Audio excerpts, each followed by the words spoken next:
The Welsh Show is proudly sponsored by Music Wales, Wales' premier music company. I'm Lisa Rogers.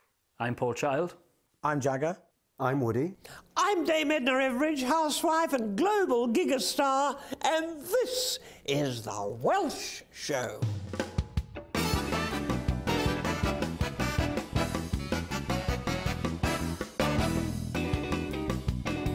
On the show tonight, we're joined by Real Radio's long-standing breakfast show partnership, Jagger and Woody. Paul chats to Elise Evans from Port Talbot about her time on BBC's The Voice. Lisa meets the couple who put together the Miners' song to raise money for a Miners' Memorial. And Paul meets snazzy, spectacle-wearing superstar, Dame Edna Everage.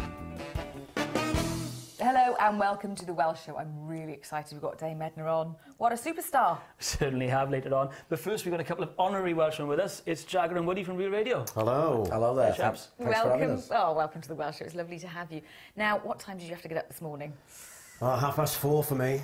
Ow. Fed the cat. Out the door. Yeah. In the radio station. Do you ever get used to it? I think so, yeah. I think the trick is I have that afternoon nap, because I'm a right grumpy if I don't get that. And if I get that, I'm fine. I don't think you get used to it. I think that when that alarm goes off, it's still hard to get up. It's just that you have to manage it and cope with it better. Yeah. But it's still hard. Oh, I know. I used to do the big breakfast. The alarm would go off at 3:30. Yeah. Oh. It's just a bit easier in the summertime, isn't it? Definitely easier in the summertime. But you two have known each other for years, haven't you? Yeah, we kind of... I was in a different year at school, so I knew him as a snotty-nosed little kid. But I think I was told to look after him at school because our mums knew each other. Right. And then when we went through school, we didn't really bother with each other at school, did we? No, I kept away from him. Bad influence. And and then so when we became DJs in our own town of Oldham, I'd see him in one pub and vice versa, you know, and eventually we bumped into each other at Hospital Radio. Yeah, that's where it all started, 1989. 1989. On Hospital Radio Cavell, as it was known. And we just had it was a chemistry, not only on the air, I thought, we had a thing, just like a bromance, if you like. If you want, There's a posh name for it now. A bromance. All right. Do you love each other?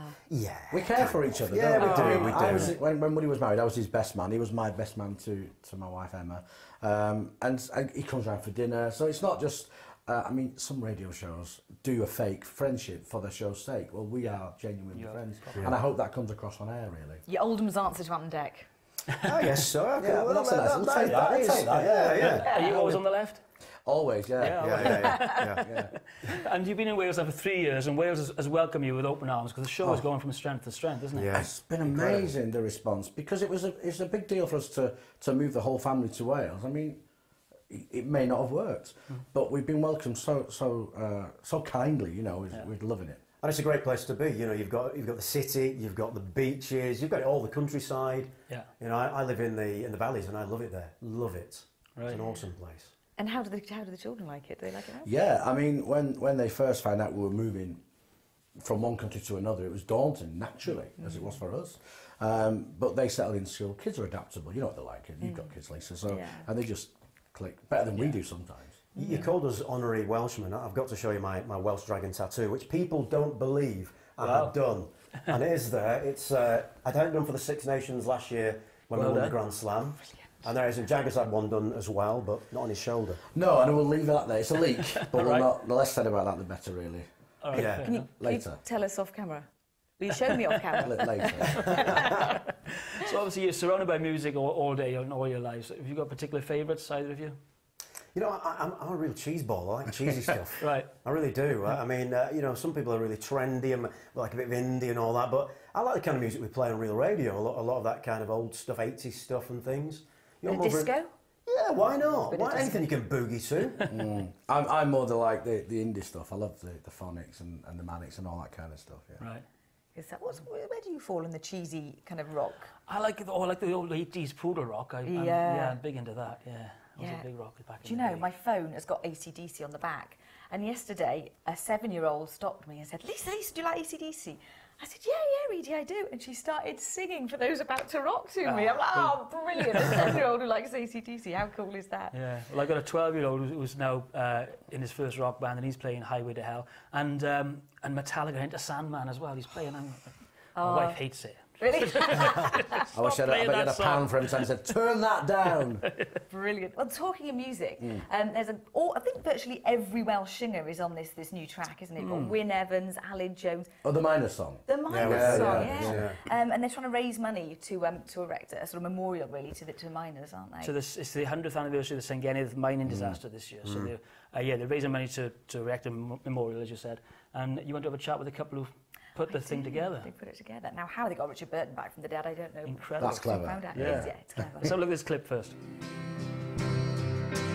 We were a family, brothers underground.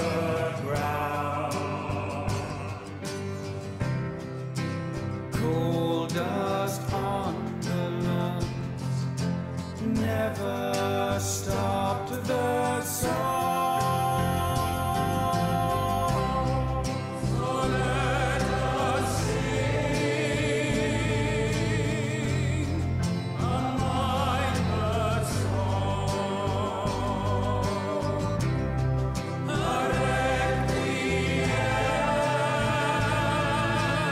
a requiem to those who gone.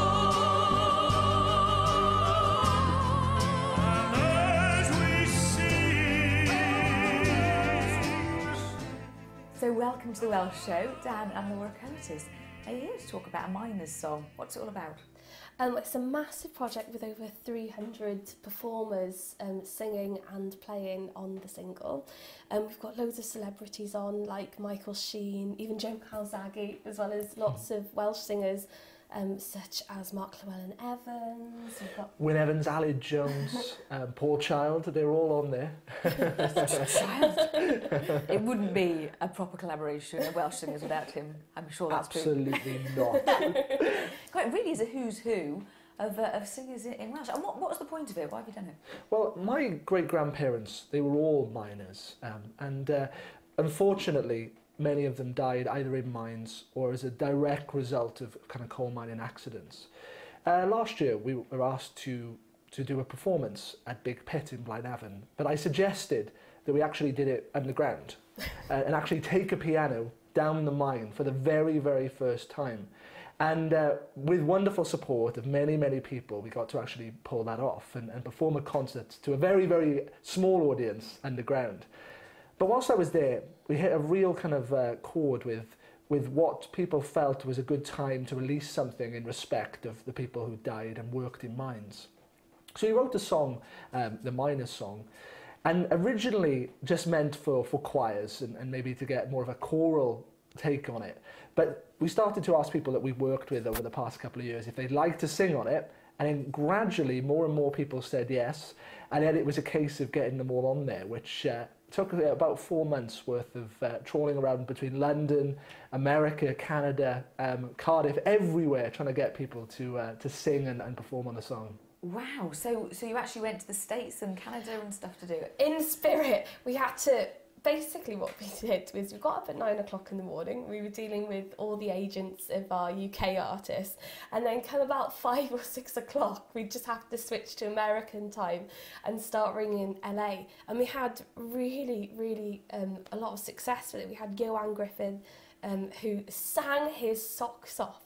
He was absolutely fantastic. Originally, he was going to go in the first chorus, but when we got his recording back, he sung with such passion and given it so much welly, we put him in the last chorus. And also Matthew Rees, who's in Brothers and Sisters, he did a lovely job as well. He did it.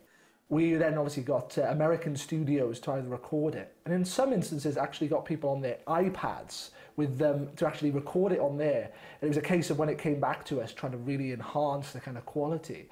But we did everything we possibly could to get as many people on this song. And that was, I suppose, one of the nicest achievements of it really, was to try and do that. Now, the other thing you've done, brought Richard Burton back from the dead to be on it. Oh yeah. We did, yeah. Wow, how did He you wanted to be that? involved. He sent me a personal text. No, what was quite interesting, Dick Cavett, there was a show in New York City in 1980. Richard Burton went on to his show to specifically talk about the way he was brought up and his father, who was a miner. And he did that interview and I listened to it and it was terrific, you know, with that voice of his, which is so unbelievably iconic. And I wrote to, first of all, to the TV station and said, could we use just some of Richard Burton? And they actually told us, no, we couldn't do it.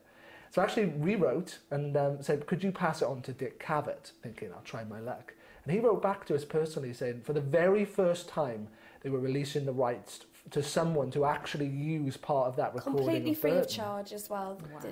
It's amazing. And, you know, to have him open the track and speaking in the section with Michael Sheen, for us, I think was one of the nicest things and something that, yeah, I think it was lovely to be the first person to be allowed to use that as well, which was terrific. It really is iconic, isn't it? I guess, you know, talking about your grandparents being miners, most of us in Wales, our Welsh great-grandparents were miners. Mine certainly were, you know. Yeah, and being from Sheffield, my family history goes back into mining as well.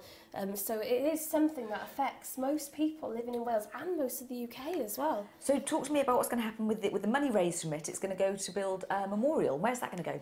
That's going to be in St Gennydd. It's a national mining memorial, and it's to remember and pay tribute to all people who lost their lives in mines, specifically mining disasters.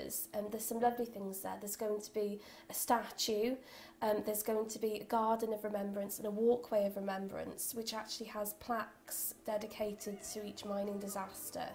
And it's going to be a really lovely place to visit and have a think about the history and what people gave. And also, it'll be on the 100th anniversary of the St Gennydd disaster, which killed 440 people, literally a year to October. So that was the worst disaster ever in the United Kingdom. So it's quite poignant that the National Memorial will be on the site of our worst disaster. But it does remember the 6,000 plus people who've died in Welsh mines and the countless others who've died in, you know, as in kind of, because they've you know, the coal dust inhalation and health issues. Health implications. But it is a tremendous project. It's costing a fortune, you know, well over £200,000. So all the money, every penny made from the song goes directly towards the National Coal Mining And everything is, every single artist gave their time completely free of charge. Not a penny was spent on any of the artists, which is really kind of them and really generous. Great stuff. If that's not a good reason to buy the song, I don't know what is. A miners' song, you can get it online and in the shops. Amazon and Tesco. And www.nationalminingmemorial.co.uk. Great stuff. Dan, Laura, thank you very much for joining us. Pleasure, thank you. That was great. And the CD is out now, a miners' song. There's actually 6 tracks on it. And of course, all the money is going to that fantastic fund. It's available in Tesco and Amazon and iTunes and everywhere, I do believe. Yeah, great cause. Go and buy it. A miners' song. Great stuff. Okay, we're going to go for a break now. And after which, we're going to see your chat with Dame Edna Everage. Can't wait. Also, Jagger and Woody will be here to talk about the Welsh hopefuls' chances on The Voice. And Elise Evans will be here to chat about her experience. Yeah, so we'll see you after the break. See you then.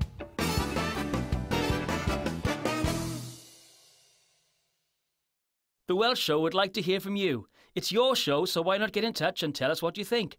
And let us know what you'd like to see on the show in the future. You can contact us via email on info@thewelshshow.tv.